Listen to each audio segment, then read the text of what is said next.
Assalamualaikum warahmatullahi wabarakatuh. Saya Yuli Susanti dengan NIM 2013-6131 dari Prodi Geografi NK. Pada video ini saya akan melakukan presentasi mengenai pentingnya ilmu regional atau wilayah. Video ini ditujukan untuk memenuhi mata kuliah ilmu wilayah dengan dosen pengampu yaitu Bapak Rizky Ramadan, SPD MSI. Baiklah, langsung saja. Bagian pertama mengenai ikhtisarnya. Ilmu regional pertama kali muncul pada tahun 1956 yang ditandai juga dengan diterbitnya sebuah karya klasik oleh Walter Isar yang berjudul Location and Space Economy. Beberapa tahun sebelumnya, sebelum diterbitnya karya di atas, Isar juga telah menerbitkan beberapa artikel penting lainnya, antara lain seperti pada tahun 1949, ia menerbitkan sebuah artikel dengan judul The General Theory of Location and Space Economics di Quarterly Journal of Economics. Kemudian pada tahun 1951, ia juga menerbitkan artikel dengan judul Analisis Input-Output Antar Wilayah dan Regional, Model Ekonomi Ruang Angkasa, dalam Review of Economics and Statistics. Dan pada tahun 1954, ia menerbitkan artikel dengan judul Teori Lokasi dan Teori Perdagangan di Quarterly Journal of Economics. Metodologi ilmu regional yang dirancang oleh Isar dikembangkan lebih lanjut dalam karya-karya berikutnya, khususnya dalam Method of Regional Analysis. Selama bertahun-tahun, buku ini berfungsi sebagai kotak peralatan bagi para ilmuwan regional di seluruh dunia, sebagai pendekatan untuk menyelaraskan dengan pendekatan multidisiplin ilmu regional. Walter Isar dikenal sebagai pendiri ilmu regional, namun selain sebagai pendiri ilmu regional, ia juga bertindak sebagai cahaya penuntun disiplin ilmu untuk sebagian besar perkembangan ilmu tersebut. Ia adalah penyelenggara gerakan penelitian dunia yang berkembang di bidang ini. Pencapaian besar ilmu regional telah menjadi potensi besar untuk menyatukan para sarjana dari berbagai disiplin ilmu di seluruh dunia, melalui konversi besar lokal karya terfokus dan publikasi lanjutan di jurnal-jurnal besar. Pada bagian kedua adalah analisis lokasi.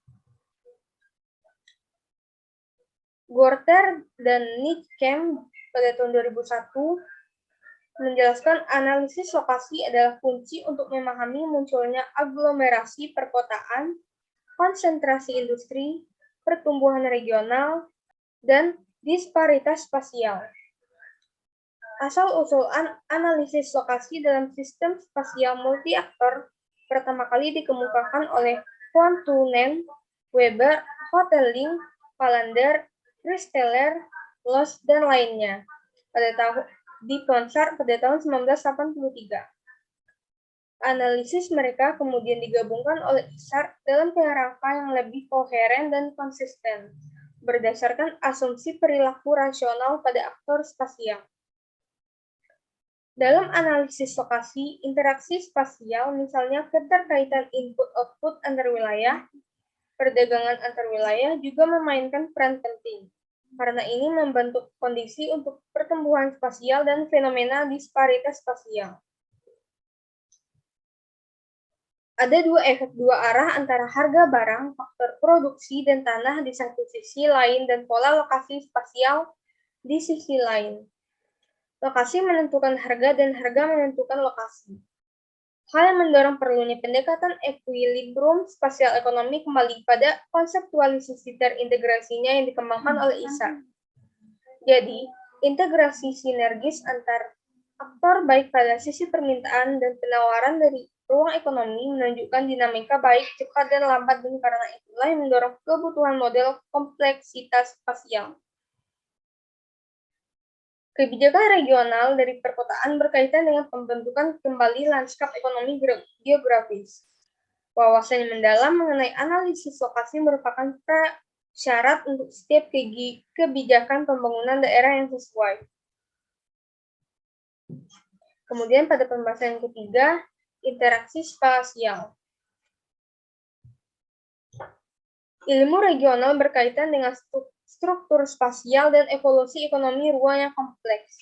Ilmu regional berfokus pada aspek spasial dari perilaku organisme tersebut dan unit komponennya. Ilmu regional bergantung pada konsepsi dan metode dari banyak ilmu, khususnya ekonomi, geografi, ilmu politik, sosiologi, dan ekologi. Menurut Profesor Isa, wilayah atau sistemnya adalah organisme hidup yang terdiri dari berbagai unit, meliputi politik, ekonomi, sosial, dan budaya. Pola perilaku yang saling bergantung ditentukan oleh faktor psikologis, kelembagaan, alam, dan teknis. Analisis sistematik interaksi spasial juga berkaitan dengan teori gravitasi Newton, hukum gravitasi universal.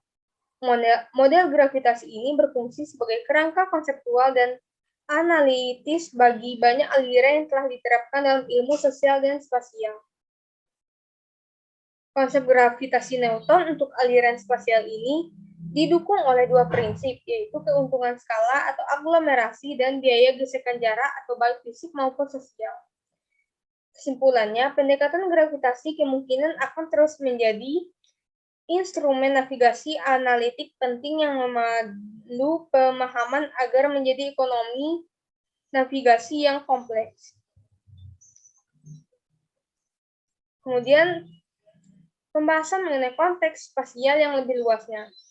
Ilmu kedaerahan berasal dari kesadaran pemahaman yang menyeluruh mengenai ekonomi ruang yang kompleks. Geografi fisik suatu wilayah, misalnya danau, pegunungan, dapat memberikan pengaruh penting pada efisiensi atau produktivitasnya. Karena di sisi lain, ia berdampak pada biaya gesekan transportasi ROS, menurut Rose et al. 2014. Isar melalui ilmu regional gagasan ekologi dalam menangani antarmuka spasial ekologi dapat dilihat dari dua sudut, antara lain, ia mampu menggabungkan eksternalitas lingkungan, misalnya polutan udara dan polutan air. Dan kedua, ia menyadari sifat konfliktual dari tujuan ekonomi dan tujuan lingkungan, dalam arti lebih luas berupa sumber daya. Ekonomi luar angkasa terdiri dari sistem wilayah terbuka, dengan tingkat aksesibilitas dan konektivitas yang berbeda.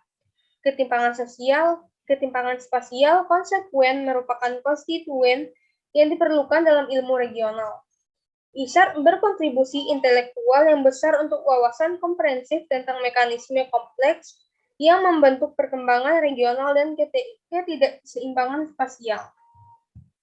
Baiklah, sekianlah presentasi PPT saya mengenai pentingnya ilmu wilayah atau regional. Jika terdapat kesalahan, saya mohon maaf. Wabillahi taufiq wal hidayah. Wassalamualaikum warahmatullahi wabarakatuh.